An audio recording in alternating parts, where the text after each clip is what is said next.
अध्यात्म है आत्मनिष्ठा, शरीर निष्ठा का त्याग। शरीराध्यास अनादि अर्जित है, स्वरूपाध्यास शून्य की तरह है। मैं देह हूँ, इस प्रकार की भावना मनुष्य के मन में है। मैं शुद्ध चेतन हूँ, इसका बोध नहीं। बोध है तो इसका मनन नहीं है। एक बोध का अर्थ होता है जानकारी और एक बोध का अर्थ होता है चरितार्थता, उस दशा में रहना। बोध का प्रयोग दोनों के लिए होता है। असली बोध है तृप्ति। उस अवस्था में बिल्कुल ठहर जाना ही सच्चा बोध है। लेकिन जानकारी को भी बोध कहते हैं। सतगुरु कबीर ने कहा, चलहु का टेढ़ो टेढ़ो टेढ़ो, दसों द्वार नरक भरी बूढ़े, तू गंदी को बेड़ो। फूटे नयन हृदय नहीं सूझे, मति एको नहीं जानी।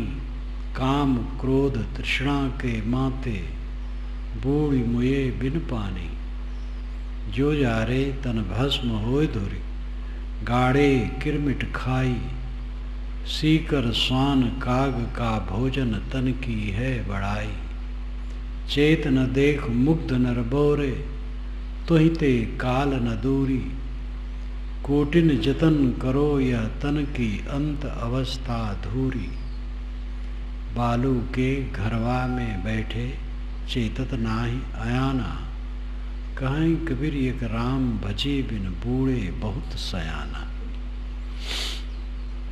इस पूरे पद में सद्गुरु ने देह की असारता को बताया है। अवंत में राम का स्मरण बताया। राम और काम ये दोनों आमने सामने। राम स्वयं है और काम बाहर की ललक है।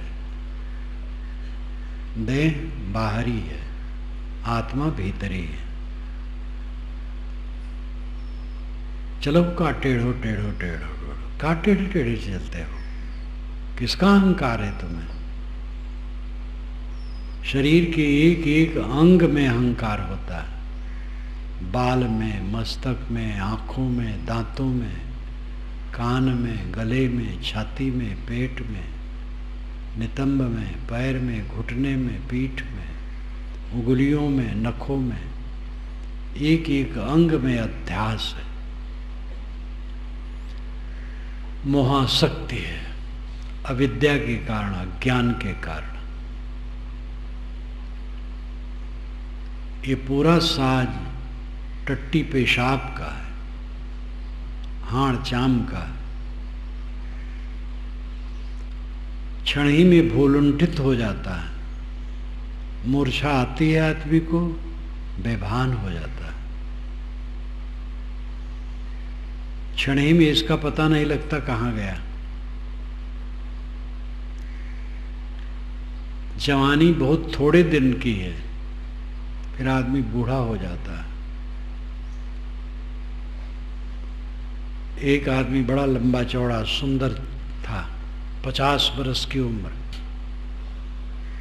वो कहे कि मैं लाठी मारूं तो पेड़ रोक सकता है, मनुष्य नहीं रोक सकता है। उसका एक ही लड़का, वो 30-32 बरस का, वो भी सुंदर जवान। वो कहे मैं जमीन में पैर मार दूं तो जमीन से पानी की पिचकारी निकलेगी।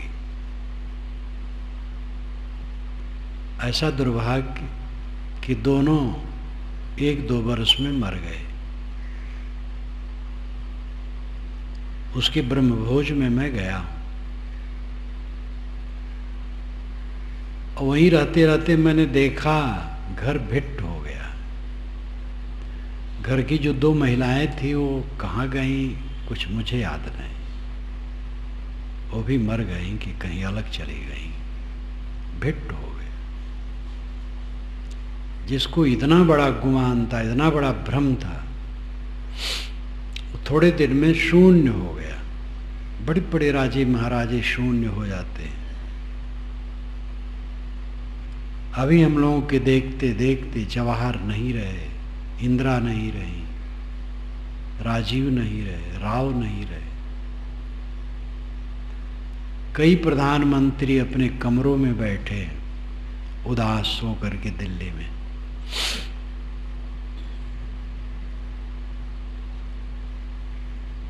किस चीज का अहंकार है? क्यों टेढ़े टेढ़े होके चलते हो? किसका धन रहता है, किसका जन रहता है, किसका तन रहता है? सब कुछ नश्वर है, चारों तरफ माटी का धूह है, गर्दा गुब्बार की मीनार की तरह है। ये शरीर धूल का धूह है, मकान चीजें सब धूल धूल धूल, और कुछ दिन में सब धूल हो जाएगा। और इसी धूल में से फिर निर्मित होकर के विविध वस्तुएं बन जाएंगी। धूल में ही निर्माण और विनाश निरंतर चलता है। इसमें आपका क्या है? किस चीज का अहंकार करते हो? दिल्ली में कई बार प्रसंग पड़ता है, एक जगह से दूसरी जगह जा रहा हूं, लंबी लंबी फैक्ट्रियों की चार दीवारी। मैं पूछता हूं भाई ये क्या है? महाराज ये फैक्ट्री थी, बंद है बहुत दिनों से। कलकत्ता में तो फैक्ट्रियों का घर, कई बार उधर जब निकलता था पहले, अब तो ऐसा नहीं आता जाता। बड़ी बड़ी फैक्ट्रियां सूनी सानी पड़ी, नए नए खेतों में बड़ी बड़ी फैक्ट्रियां बन गई। जिनके हंगामों से थे आबाद वीराने कभी, शहर उनके मिट गए, आबादियां बन हो गई। जिनकी गहमागहमी से निर्जन शहर बन गया था, उनके शहर मिट गए और आबादियां बन हो गई। जेत सरकार का जेतवन अनाथ पिंडक ने खरीद करके तथागत बुद्ध के लिए विहार बनाया था, आश्रम बनाया था। ये जेतवन अयोध्या से उत्तर और थोड़ा सा पश्चिम कोण पर 100-150 किलोमीटर पर है। श्रावस्ती, तो श्रावस्ती जिला हो गया। जेत सरकार से उसने कहा कि आपका जेतवन उपवन था, राजा का बहुत प्रिय उपवन, इसको आप मुझे दे दें, मैं आश्रम बनाना चाहता हूँ तथागत बुद्ध के लिए। उसने कहा इसमें असरफियाँ बिछा दो बराबर, तो चाहे दे नहीं तो नहीं देंगे। उसने तो मजाक किया था कि कौन ऐसा मूर्ख होगा असरफियाँ बिछाएगा। वो असरफियाँ बिछाने के तैयार हो गए। तब फिर मुकर गया हो कि नहीं दूंगा, तो उसमें कोर्ट में मुकदमा ले गया। तो जज ने कहा जब आप कहे हैं तो आपको देना पड़ेगा। जज सदैव ऊंचा रहा है सबसे। सरकार पे का भी निर्णय जज करता, पहले भी आज भी। सरकार मुकदमे में फंस जाती है, जज निर्णय करता है, सरकार हार भी जाती है। वो जेतवन बिहार बना। वेनसांग आज से 1400 वर्ष पूर्व जब आए चीन से, तो जेतवन बियाबां था तभी।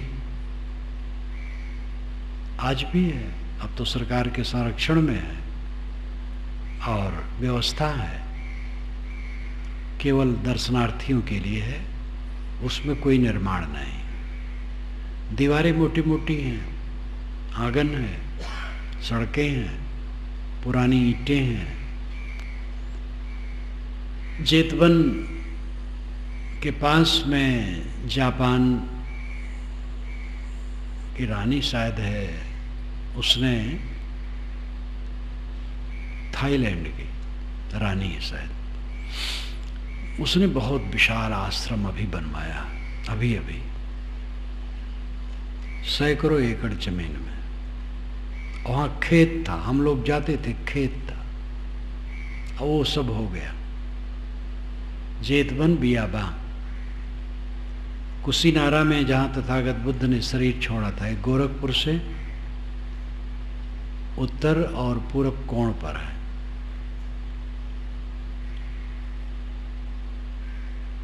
वो एक बड़ा नगर था, हो गया था। वेनसांग ने लिखा है कि कुछ हिस्से में थोड़े आदमी रहते और सब सूना पड़ा है। कोई हमला करके ध्वस्त नहीं किया था। न मालूम क्या परिवर्तन है संसार का। जिनके हंगामों से थे आबाद वीराने कभी, शहर उनके मिट गए, आबादियां बन हो गई। काल सब कुछ को निरंतर खाता है। किस चीज का अहंकार है? तत्व विवेक जिसके चित्त में होता है उसका अहंकार मिटता है, नहीं तो नशा चढ़ा रहता है। चलो का टेढ़ो टेढ़ो टेढ़ो, दसों द्वार नरक भरि बूढ़े, तू गंधी को बेड़ो। दसों दरवाजों से संबलित शरीर नरक से भरा डूबा। साहब ने 10 द्वार बारंबार कहा।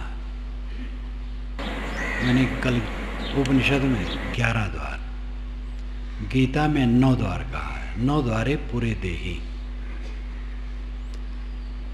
तो उसमें ब्रह्मरंध्र और नाभि नहीं ली गई है। और उपनिषद में पूर्व में 11 द्वार कहा गया। ये पूर्व, ये नगर 11 द्वार का है, तो उसमें नाभि और ब्रह्मरंध्र दोनों लिया गया। कबीर साहब ने 10 द्वार हर जगह कहा है, तो उसमें ब्रह्मरंध्र लिया गया है। सिर में तालमूल जो है, और 9 द्वार जो खुले हैं। मुख, टट्टी पेशाब की जगह, ये 3, और 2 आंखें, 2 कान, 2 नाक के छिद्र। इस 10 द्वार से संबलित शरीर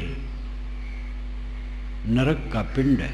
10 द्वार नरक भरि बूढ़े, तू गंधी को बेड़ो। गंदगी के जहाज तो ढो रहा है रात दिन। जो आध्यात्मिक साधना नहीं करता वो क्या करता है?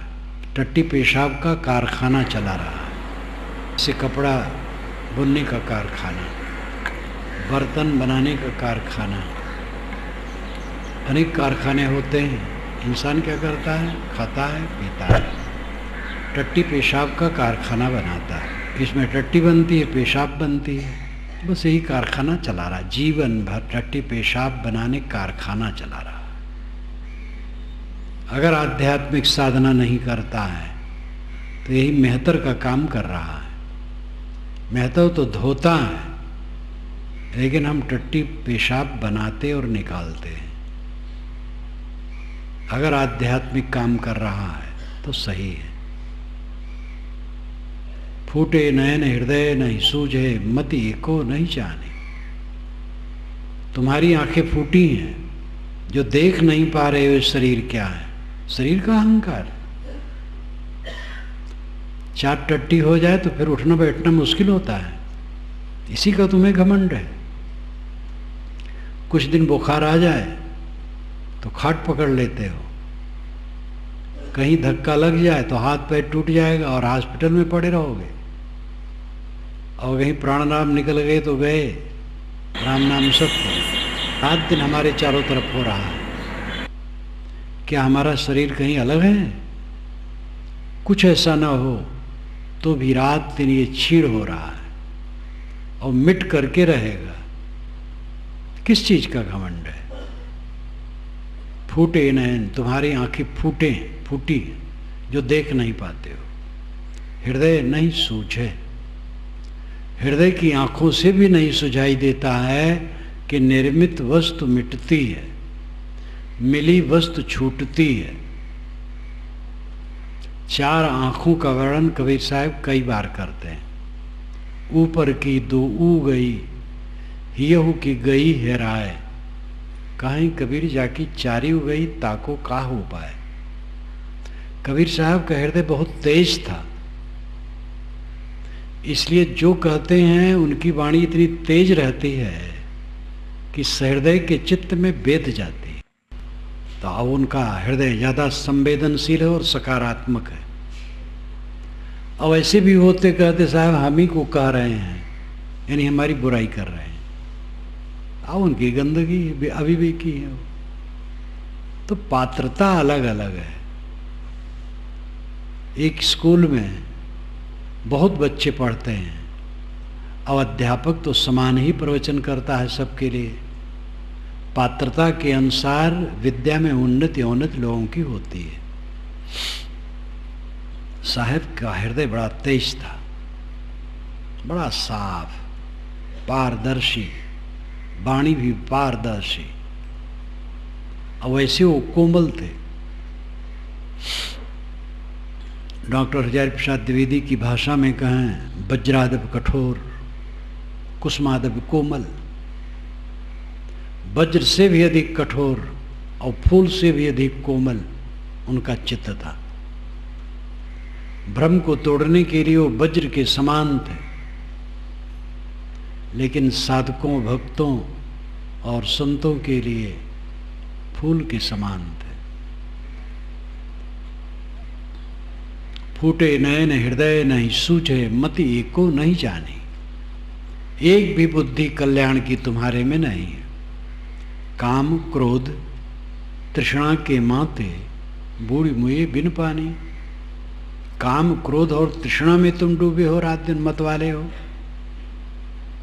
काम वासना एक काम है जो काम का अर्थ प्रायः माना जाता है, लेकिन काम बहुत व्यापक है। किसी से नमस्कार कराने की इच्छा भी काम है। मेरा नमस्कार उसने नहीं किया, इतने में गाल फूल गया। आरती कराने की चेष्टा, साधु गुरु घर में आए हैं, आरती नहीं कर रहे हो, अपने को साधु गुरु कह रहे हैं। अरे भक्त कोई आरती कर ले तो उसको भी बोझ मानना चाहिए। आरती करना चाहिए जहां आप को करने योग्य हो, आरती करो, भक्ति भावना से करो, दिखावा के लिए न करो। लेकिन अपने लिए आरती कराने की चेष्टा, कितना अज्ञान है। अपनी पूजा कराने की चेष्टा, अपना सत्कार कराने की चेष्टा, ये कामना भयंकर रोग है। साधु वेश धर लेने के बाद तो मन में यही होता है कि हम पुजवाने के लिए साधु वेश पाए हैं, और ऐसे साधु मिलते हैं, साहब अभी पूजा हुई है लेकिन हमें कम पूजा दी गई है, हम 40 वर्ष के साधु हैं। मालूम होता पूजा के लिए साधु हुए हैं कि पूजा पाओ, पैसा पाओ। अब पूजा करने वाले ने जैसे दे दिया। 5 साधु आए हमारे कैंप में, इलाहाबाद अभी अर्धकुंभी लगी थी। 5 साधु सब डंडा लिए थे, आए, दंड प्रणाम हुआ, बैठे। मैंने कहा भोजन कर लीजिए। कहने भोजन किए हैं। फिर और बातचीत होने लगी कि अच्छा महाराज विदाई कीजिए, चलो। तो मैं समझ गया विदाई लेने के लिए आए। तो देवेंद्र थे, मैंने कहा भाई 10-10 रुपया दे। 10-10 रुपये में क्या होगा? एक कंबल और 100-100 रुपये। मैंने कहा कंबल तो मेरे पास नहीं है। कहे अब आपकी बात ही दूसरी है, आप तो जो चाहें कर दें, बड़ी बड़ाई मेरी की। कहीं एक दिन मैं सुना हूँ यहाँ भंडारा हुआ है, 500 रुपया विदाई दी गई है। मैंने कहा मैं तो जानता भी नहीं हूँ। तो अब बैठे हैं, अब चलने की सोच रहे हैं। अच्छा तो चलो, इतना क्या लेंगे, चलो। मैंने कहा बड़ी कृपा आपकी। उठ के खड़े हुए कि हम लोग जा रहे हैं। मैंने कहा बड़ी कृपा। तब एक ने कहा कि संत ऐसे जा रहे हैं बिना विदाई के, ठीक नहीं है, और कुछ बढ़ा दीजिए। मैंने कहा भाई 10 और दे दो।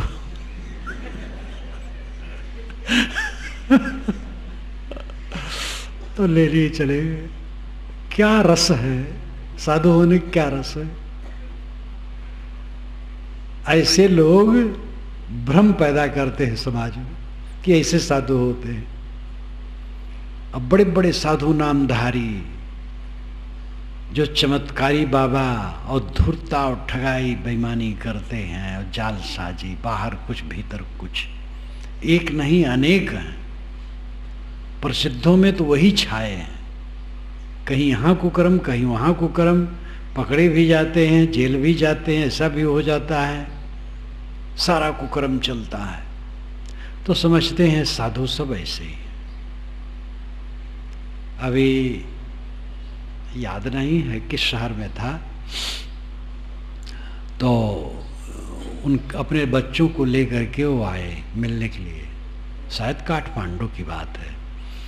तो कहा कि बच्चों से, माँ ने कहा कि महाराज इससे कहा बच्चों से कि चलो महात्मा के दर्शन के लिए। बच्चे कह रहे महात्मा के पास नहीं जाएंगे, महात्मा बड़े बदमाश होते हैं। तो टीवी में देखा था, तो बदमाश महात्मा का सब पर्दाफाश हुआ था। अब टीवी में कौन आता बदमाश महात्मा का पर्दाफाश आएगा, विवेकवान को तो दिखाते नहीं है, जो पर्दाफाश कराने वाले होते हैं। तो महात्मा बहुत बदमाश होते हैं। अरे कहे तो टीवी में देख के भ्रम कर लिया है, महात्मा अच्छे होते हैं, वो गलत थे। तो समझा के लाया। तो बैठा सामने, 7-8 वर्ष की उम्र रही होगी, 2-3 बच्चे थे, इसे 12 के अंदर थे सब। तो काम, जो मुख्य काम भोग है वो तो है ही धारा है, और उसके लिए मैं बारंबार निवेदन करता हूँ गृहस्थों को भी। न्याय से पूछिए तो केवल संतान के लिए नर नारी का संजोग है और कुछ नहीं। 1-2 संतान हो गए बस, कुछ नहीं, संयम से रहो। इतना कोई नहीं रह सकता है, तो भी जितना बन सके संयम से रहेगा तो सुखी रहेगा, नहीं तो बिलबिलाएगा। एक कीचड़ है, कुछ नहीं है। संतान प्राप्ति के अलावा और सब कुछ नहीं। उत्तेजना है, मलिनता है, पछतावा है, वासना की वृद्धि है, तृष्णा है, भवबंधन है। कल्याण की प्राप्ति के लिए तो इसका मनवाणी कर्म से त्याग अत्यंत आवश्यक है। लेकिन और जो कामनाएं हैं वो सब कामनाएं जाल हैं। सारी कामनाओं का त्याग, निष्काम होकर के रहो, काम करो, और काम करो उसमें जो फल मिले उपयोग करो। बहुत कामना करने से थोड़े लाभ होता है। कोई काम करते हो, 10,000 की आमदनी है, 50,000 की कल्पना करो तो उसमें 50,000 हो जाएगा। मेहनत करो, मेहनत में अपने आप फल आता है। कामना करना एक भावुकता है। हाँ, प्रोग्राम और योजना बनाना पड़ता है। काम, क्रोध, काम के बाद क्रोध तो आना है, क्योंकि काम सफल होता नहीं हर जगह, बस क्रोध आएगा। जहाँ आपको लगेगा कि मेरी इज्जत नहीं हुई है, बस क्रोध आ जाएगा। कितने स्वामी हरदम भड़बड़ाते रहते हैं, क्योंकि वो समझते हैं जितना मैं योग्य हूँ, जो मेरा पद है, मेरी प्रतिष्ठा है, उसके अनुसार मेरा आदर नहीं हो रहा है, इसलिए भड़बड़ाते रहते हैं। काम सफल नहीं होता है तो क्रोध आता है। इन्हीं इच्छाएं पूरी नहीं हुई, मन के विरुद्ध हुआ, बस क्रोध भभक पड़ा। और अगर कामनाएं पूरी हुई तो तृष्णा बढ़ी। काम क्रोध तृष्णा के माते। काम से क्रोध बढ़ता है और काम से तृष्णा बढ़ती है। काम सफल नहीं होता है तो क्रोध बढ़ता है, और काम सफल होता है तो तृष्णा बढ़ती है। काम यानी कामना। जो हम कामना रखे हैं, उस कामना में जब कोई बाधा पड़ती है तो क्रोध आता है, और वो कामना अगर पूरी होती है तो तृष्णा बढ़ती है। इसी में जीव माता है। काम क्रोध तृष्णा के माते। इसी में काम करना है, खेती करना है, व्यवसाय करना है, नौकरी करना है, कला का काम है, मजदूरी का काम है। पेट धंधा के लिए तो कुछ करना पड़ेगा, और उसमें अर्जन की ज़रूरत है, धन की ज़रूरत है, उसके संग्रह की भी ज़रूरत है, फिर वितरण यानी खर्च की भी ज़रूरत है। ये सब करना है, लेकिन काम को जीत करके सब करो। ठाकुर काजर ठाकुर कारिक।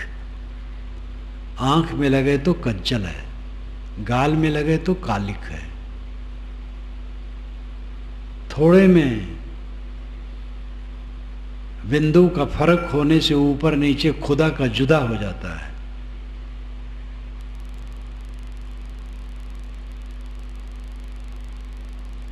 अपनी वृत्ति लोभ मोह में हो गई तो बंधन हो जाता है। लोभ मोह में से रहित है तो मोक्ष है। जो अनासक्त पुरुष हैं वो विरूपी पैसे का प्रयोग करते हैं। गृहस्थ विरक्त में जो कोई अनासक्त पुरुष, पुरुष का मतलब व्यक्ति, पुरुष का मतलब स्त्री पुरुष वाला पुरुष नहीं, कोई भी व्यक्ति हो जो अनासक्त है, पैसे का प्रयोग वो भी करेगा। एक परम वैराग्यवान हो, बस में बैठेगा, टिकट खरीदना है, अगर टिकट नहीं खरीदते हो, पैसा भी नहीं है तो उतार देगा। तो व्यवहार व्यवहार की जगह पर है। जीवन का व्यवहार यथावत करना होगा। अनासक्त पुरुष का व्यवहार पवित्र हो जाता है, और उसके व्यवहार में क्लेश नहीं आता है। सफलता हुई, ठीक है, सफलता में स्वाभाविक हर्ष ज्ञानी को भी होता है, अनासक्त पुरुष को भी होता है, लेकिन वो हर्ष नहीं होता है जो भावुकता पूर्व हो। और असफलता में उसको भी कष्ट होता है, लेकिन वो कष्ट नहीं होता है जो दुखदाई हो, जैसे वो सो न पावे, खा न पावे, रह न पावे, बेचैन रहे, ऐसा नहीं होता। हकीकत तो स्वीकारना होगा। अनुकूलता मिलने पर सबको प्रसन्नता आती है, प्रतिकूलता मिलने पर अप्रसन्नता आती है। लेकिन अनासक्त पुरुष की ये प्रसन्नता अप्रसन्नता हल्की होती है। आसक्त व्यक्ति की गहरी होती। जितनी आसक्ति होगी उतनी गहरी होगी, और उतनी बेचैनी, उतनी परेशानी। जीवन जीने का तरीका यही है, अनासक्त होकर के जियो।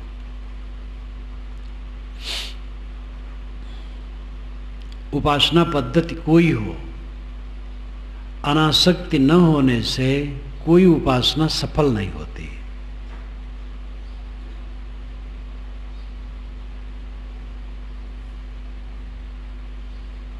अनासक्ति है, कोई उपासना सफल होगी। सगुण उपासना, निर्गुण उपासना, कोई उपासना।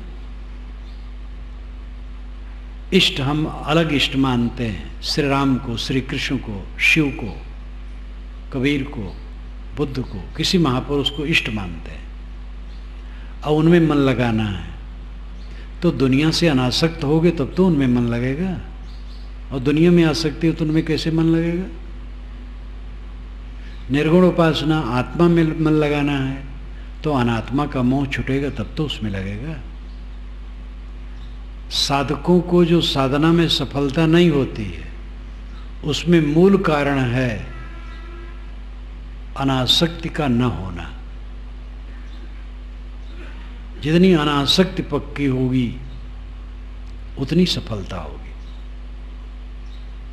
काम क्रोध तृष्णा के माते बूढ़ी मुए बिन पानी, जो जारे तन भस्म हुए धुरगाड़े किरमिट खाई।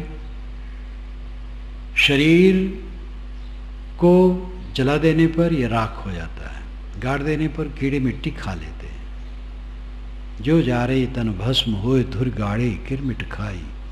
सीकर स्वान काग का भोजन, बाहर पड़ा रहे तो सियार कुत्ते कौवा का भोजन हो जाता है। तन की है बड़ाई, तुम्हारे शरीर की इतनी बड़ाई है, साहब एकदम उतार देते हैं। यही हकीकत है, कोई झूठ नहीं है, असलियत है। बालू के घरवा में बैठे चेतत ना है आया ना, अय मूर्ख, बालू के घर में बैठा है, चेत नहीं रहा है। ये भरभरा करके कब गिरेगा कोई पता है? काहीं कबीर एक राम भजे बिन बूढ़े बहुत सयाना। अंतिम में साहब राम भजन कहते हैं। वह राम किसको कहते हैं? अंतरात्मा को। कबीर साहब के गुरु रामानंद स्वामी थे, इसकी चर्चा अधिक है। कुछ लोग इसका जबरदस्त खंडन करते हैं कि रामानंद उनके गुरु नहीं थे। मैं तो इसके खंडन और मंडन में नहीं रहता हूं, किंतु ये लगता है कि रामानंद स्वामी कबीर साहब के गुरु रहे होंगे, लेकिन वो एक सीमा तक। जैसा कि इतिहास पढ़ के जाना जाता है और स्थिति जानी जाती है, कबीर साहब विचार जाना जाता है और स्वामी रामानंद का विचार जाना जाता है, उससे ये लगता है कबीर साहब थोड़ी उम्र के थे। गरीबदास जी महाराज ने कहा है, 5 बरस के जब बहे काशी माही कबीर, गरीब दास अजब कला ज्ञान ध्यान गुण सीर। कबीर जब काशी में 5 वर्ष के हुए, अजब कला थी उनकी, ज्ञान ध्यान गुण में सिरमुकुट, बहुत तेज थे। और वो पूरा जीवन ही उनका हलचल, हर समय तर्क, गलत बात पर तर्क, संसार से विरक्ति और आध्यात्मिक अनुराग, किसी मत के साधु से जुड़ जाना, तुरंत प्रेम करना, भक्ति भावना प्रदर्शित करना और गलत हो तो तर्क करना। इसी दरम्यान में और बड़े हुए, तरुणाई आई तो लोगों ने कहा कि जब आप इस प्रकार अनुराग वाले हैं तो कहीं गुरु की शरण में जाना चाहिए। इसमें रामानंद स्वामी काशी में सबसे श्रेष्ठ है, तो हो सकता उनके पास गए हों और उनको गुरु माने हों। और किसी भी मुमुक्ष के लिए, आध्यात्मिक पथ के पथिक के लिए एक गुरु का आधार चाहिए, जिसे निर्देश ले और जिसके दिव्य आचरणों से आधार लेकर के अपने को शोधे। और ऐसी छाया रामानंद स्वामी की मिली होगी। विचार तो उतने नहीं मिलते थे, लेकिन आचार तो मिलते ही रहे होंगे। रामानंद स्वामी वैरागवान पुरुष थे, तो रामानंद स्वामी उनके गुरु हो सकते हैं। वो सीढ़ी पर लेटे थे, वो पैर रख दिए, ये तो सब बनावटी है, तमाम बकवास लोग बना लेते हैं। रामानंद स्वामी दूसरे से उदार थे और जो वैदिक परंपरा के विद्वान थे उनसे ज़्यादा उदार थे। और ये भी ऐतिहासिक लोग कहते हैं कि जब स्वामी रामानंद कबीर साहब से जुड़े हैं तो वे और उदार हो गए हैं, क्योंकि कबीर साहब के विचारों से वो प्रभावित हुए। अहमद शाह ने तो यही लिखा है, जिन्होंने बीजक का इंग्लिश में छंदोबद्ध अनुवाद किया है। आवाज से 110 वर्ष पूर्व आज से छपा है। दिल्ली से वो बराबर अब छप रहा है, लंबी भूमिका है। अब तो लखीन परियानी ने किया, अपने संस्थान से प्रकाशित है, पूरे बीजक का छंदोबद्ध इंग्लिश अनुवाद है। तो कबीर साहब का संपर्क पा करके स्वामी रामानंद और उदार हुए, सभी वर्ग के लोगों को लेने लगे।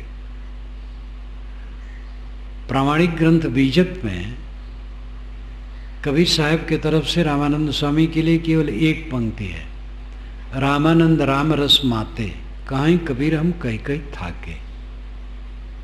रामानंद राम रस में माते रहे। कबीर साहब कहते मैं कह के थक गया, लेकिन मेरी बात वो माने नहीं। इसमें निकटता और दूरी दोनों प्रतिबिंबित होती है। रामानंद रामरस माते, ये दूरी का लक्षण है।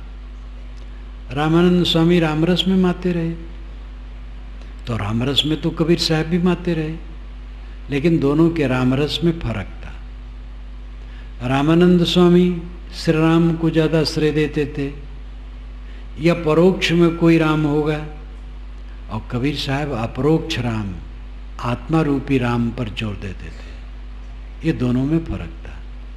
परोक्ष राम को लेकर के ही कबीर साहब ने व्यंग किया है, रामानंद रामरस माते।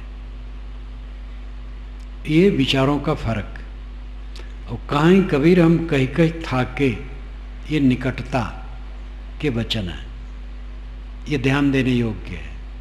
कह कह के थकने का प्रयोग किसके साथ होता है? दूसरे के लिए नहीं होता है। पिता शराबी है और नहीं छोड़ रहा है। किसी ने लड़के से पूछा, तुम कहते नहीं हो इसको कि न पिए? पुत्र कहता है कह के थक गया, हजारों बार कहा, मानते नहीं है। लड़के के लिए भी कहा जाता, कह के थक गया, सुधरता नहीं है। बड़ों और छोटों किसी के लिए भी इसका प्रयोग होता है।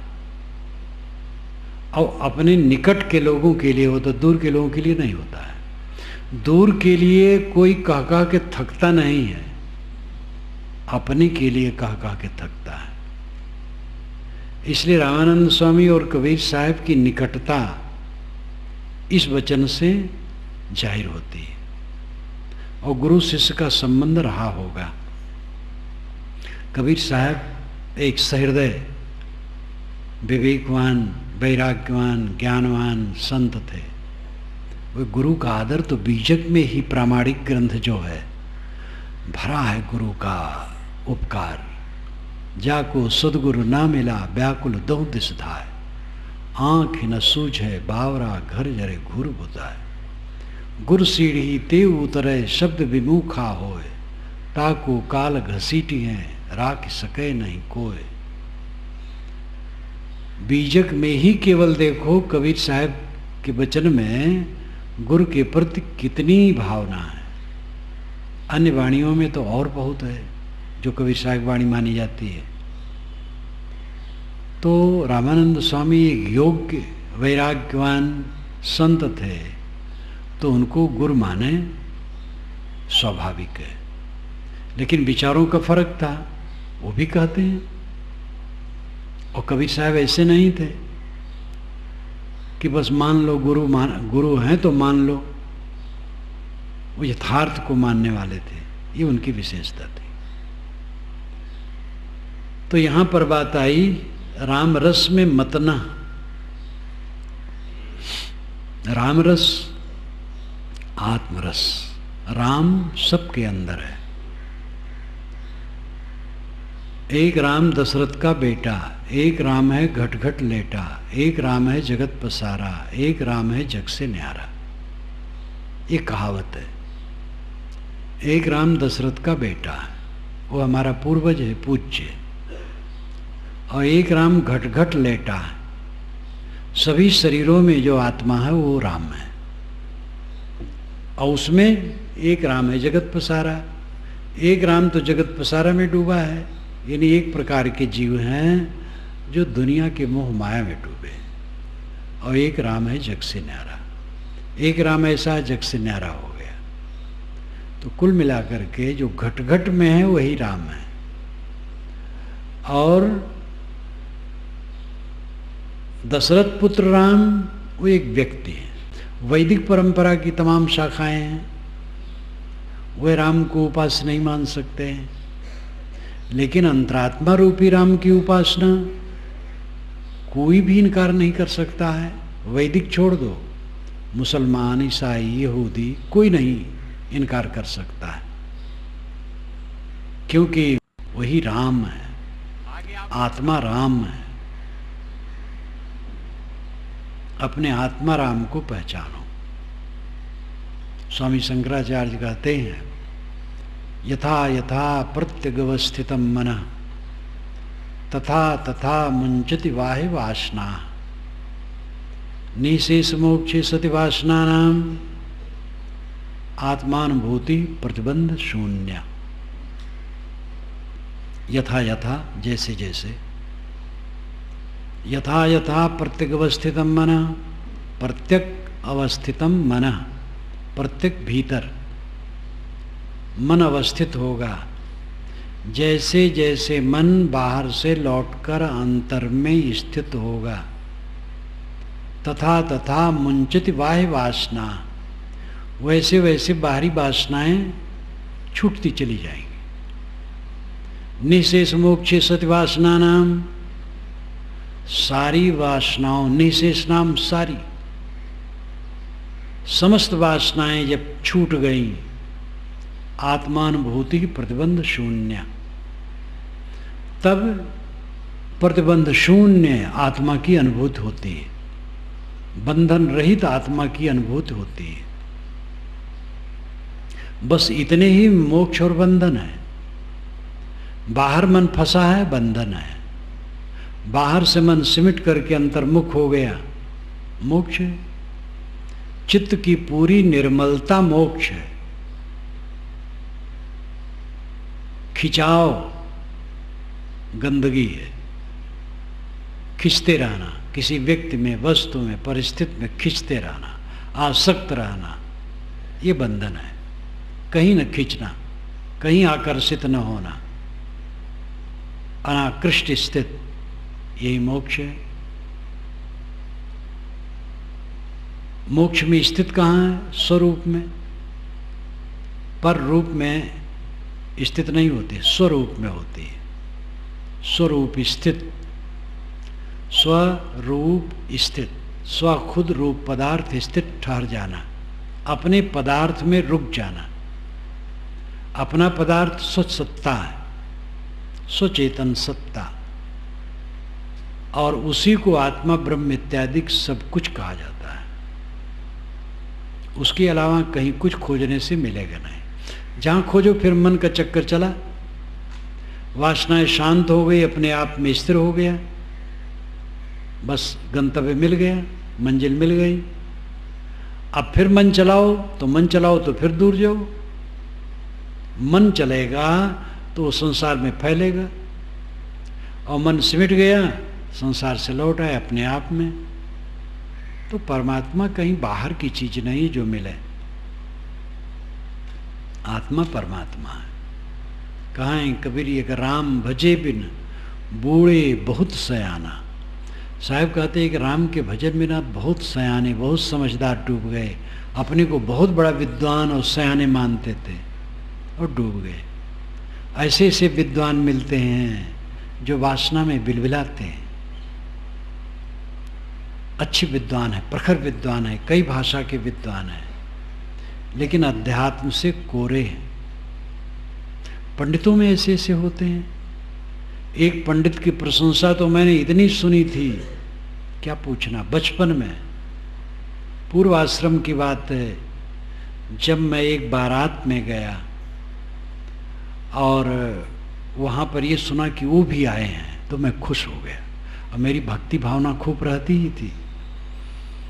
तो दूसरे दिन जब बारात की हलचल बंद हुई, शांत हुई, दूसरे दिन ठहराव का होता था, तीसरे दिन विदाई होती थी पहले, तो एक जगह वो बैठे थे, कई लोग बैठे थे, दरी बिछी थी, गद्दे बिछे थे, 5-7 लोग बैठे थे।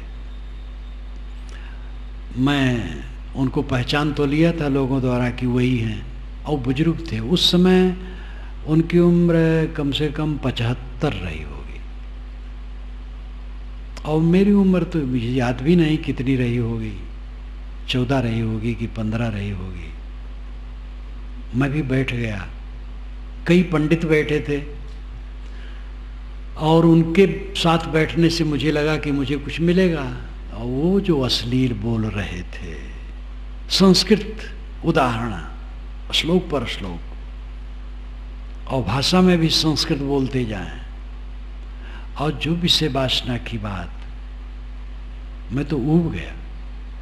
और उनसे मैं क्या कहता, इतना अंतर उम्र का। मैं चुपचाप उठ करके अपने आसन पर चला गया। मन खट्टा हो गया। जिसके विषय में इतनी प्रशंसा सुनी थी वो इतना वासना लिप्त।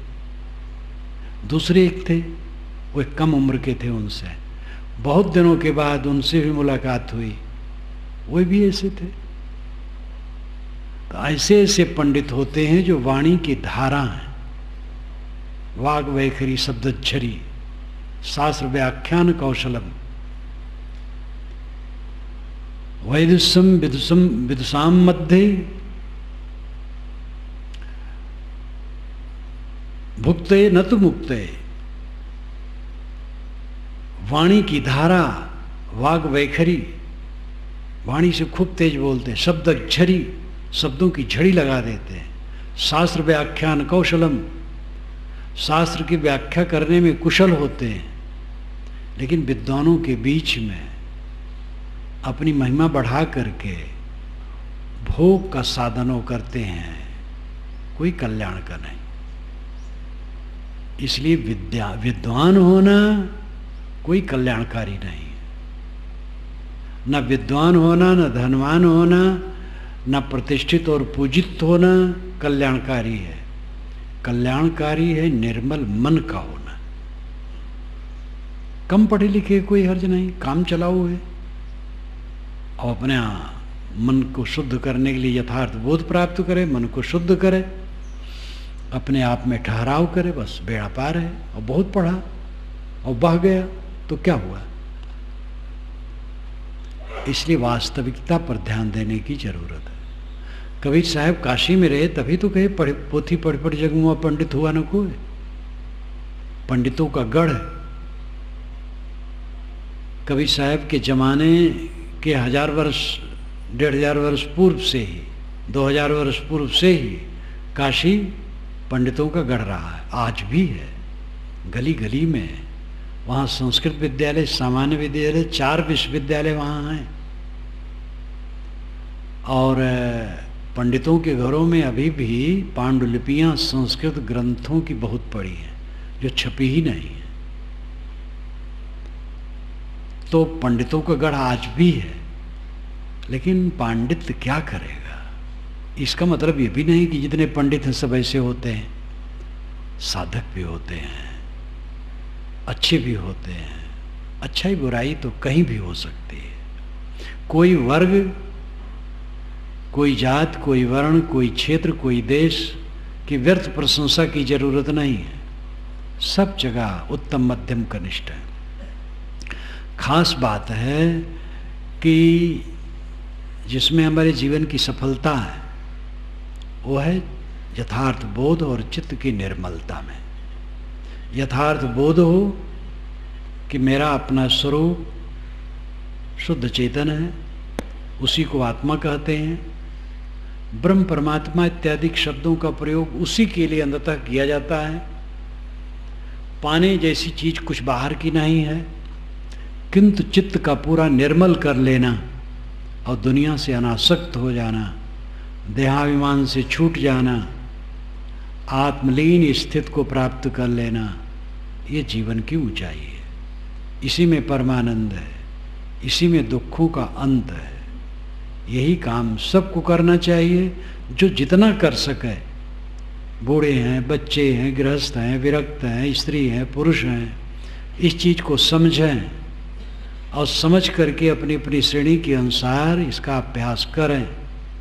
धीरे धीरे इसी दिशा में चल करके और इसी की पूर्णता में स्थित हो करके दुखों का अंत होता है।